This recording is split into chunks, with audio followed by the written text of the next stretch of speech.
Кара Көл шаары Фрунзе атындагы номер 3 жалпы билим берүү орто мектеби. Орозобек кызы Гүлайым. Энелер мектеби. Тема: үй бүлөдөгү адеп микроклиматы баланын инсан катары калыптанышынын негизи.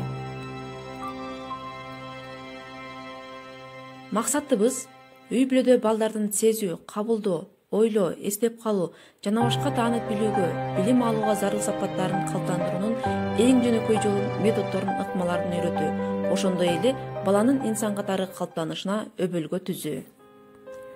Саламатсыңарбы кымбаттуу энелер, ардактуу апалар. Эне болуу бактысына эгерер болгон ар бир аял заты мактоого, даңктоого арзыйт. Эне жашоо башаты экендигин эч ким тана албайт. Алардын мээрими, камкордугу бүткүл ааламды тынчтыкта терметкен улуу күч. Балким жашоонун мааниси энелердин кадырын билүүдө катылган чыгар.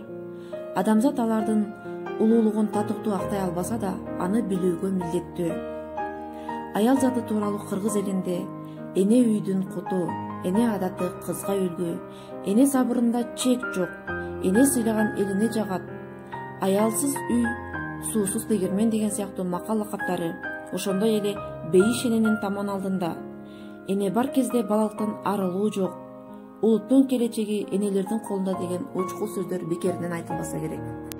Мен сабагыбызды баштаардын алдын Мадаминов Гапар агайыбыздын Ата-энелер сиздер үчүн деген китебиндеги тормуш сабактары булактарынан эне жана гений жөнүндө окуп бергим келип турат.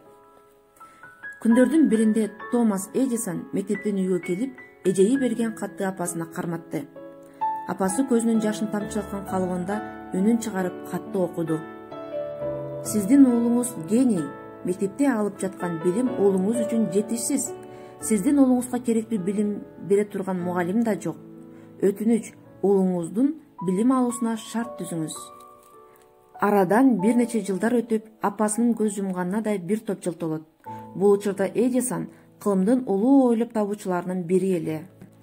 Күндөрдүн биринде эски сүрөттөрдү барактап отуруп, баягы бир мезгилде апасына алып келген эжеи берген катка көзү урунат. Катты колуна алып ачып окуй баштайт. Сиздин уулуңуздун акылы кем. Биз мындан ары уулуңузду башка окуучулар менен бирге окута албайбыз. Ошондуктан аны өз алдыңарча үйдөн окутууну сунуштайбыз. Катты окуган Эдисон бир нече саатка көзүнүн жашын токтото албады. Анан өзүнүн күндөлүгүнө төмөндөгү эскертмени жазып койду. Томас Альва Эдисон акыл эси жетишпеген бала болчу, бирок алкышка арзыган апасынын көмөгү менен өзү жашаган кылымдын генийи боло алды. Тарыхка кайрыла турган болсок, Эдисон академиялык билимди 12 жашына чейин гана алган. Андан кийин бир дагы мектепте, колледжде, университеттерде да окуган эмес. Эгерде анын апасы болбогондо, мүмкүн башка балдар менен бирге мектепте окуганда деле, ким билет, Томас Эдисон ушундай бийиктикке жетип, кылымдын ойлоп табуучусу болот беле. Бир нече жылдан соң ойлоп табуучу өзү төмөндөгү сөздү айткан жайы бар. Менин бул бийиктикке жетишиме апам себепкер. Ал мага аябай ишенет эле. Мен аны сезчүмүн. Мен ким үчүн өмүр сүрүп жатканымды билем. Апамды уят кылууга акым жок. Томас Эдисон кадимки биз көрүп жүргөн электр лампасын, фонограф, телефон, кинетоскопту ойлоп табууга катышкан. Ар бирибиз күндө бери дегенде 20 жолу айткан алоо сөзүн телефондон сүйлөшүүлөрүнүн башында колдонууну сунуштаган дал ушул адам. Мен бул чыгарманы окуу менен эмне айткым келди? Биз балдарыбызды инсан катары тарбиялоодо аларды жоопкерчиликтүү, эркин, акылдуу болуп тарбияланышына ата-эненин ролу эбегейсиз зор. Эне бул эң биринчи мектеп. Эгерде ал ыймандуу болсо, анда тарбия алган урпак дагы ыймандуу болот. Ар бир ата-эне баласына бакыт тилейт. Кичинекейден бактылуу балалыкта өмүр сүрүүсү өтө маанилүү. Анткени ал ийгиликтүү чоң жашоонун кепилдиги. Чындыгында балага өзүн бактылуу сезүү үчүн эмне кылуу керек?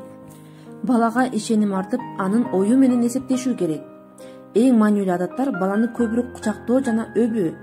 Кучактоо баланын өзүнө ишенимдүү болуп чоңоюшуна жол ачат.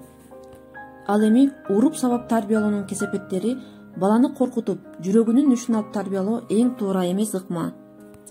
Балага жетиштүү көңүл бурулбаса, анда ал өзүнүн ыкмасын колдонуп, сөздү укпай, тил албай калат. Албетте, балдарыбызга болгон сүйүүбүз менен аларга кам көрүп, кыйынчылыктарга кабылбоого, жан үрөп, ар дайым коопсуз жана жайдара жүрүшүнө аракет жасоо бул энелик ички туюмубуз болуп эсептелет.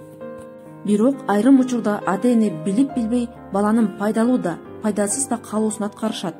Ал эми мындай мамилени көргөн бала жакын адамдардын камкордугун өзүнүн кызыкчылыгы үчүн пайдалана баштайт. Жыйынтыгында ыгы жок эрке өсөт. Эгерде баланы кичинесинен өз алдынчалуулукка үйрөтсөк, анын инсан катары калыптануусунун пайдаланып түзгөн болобуз. Өз алдынча кийим кийген бала, тамагын өзү жеген бала кийин чоңойгондо өз алдынча чечим кабыл алууга үйрөнөт. Демек, ашканада болобу же жуунуучу бөлмөдөбү апасынын жумушуна аралашкан кичинекей жардамчынын аракетине тыюу салбашыбыз керек экен. Урматтуу ата-энелер, балдарыбыздын келечекте туура багыт алуусу жана мыкты инсан болуп калыптануусу үчүн илим, билим жана туура тарбия берүү зарыл. Канаттууга анын эки канаты кандай кызмат кылса, инсанга илим жана тарбия ошончолук зарыл. Илим бул адам баласынын аң сезимин өстүрүп, ар кандай кесип ээси болгонго жана бул жашоодо башкалардан кем болбой өз акатын таап жегенге мүмкүнчүлүк берет. Ал эми тарбия бул инсандын адебин жакшыртып, ага жашоодогу эң керектүү адамгерчиликтүү сапаттарга үйрөтөт. Сабагыбыздын аягында коомчулук, ата-эне, мектептин биргеликте өз ара аракеттенишүүсү ийгиликтүү инсандарды тарбиялап чыгарат деген ой менен аяктагым келди. Көңүл бурганыңыздар үчүн чоң рахмат, саламатта болуңуздар.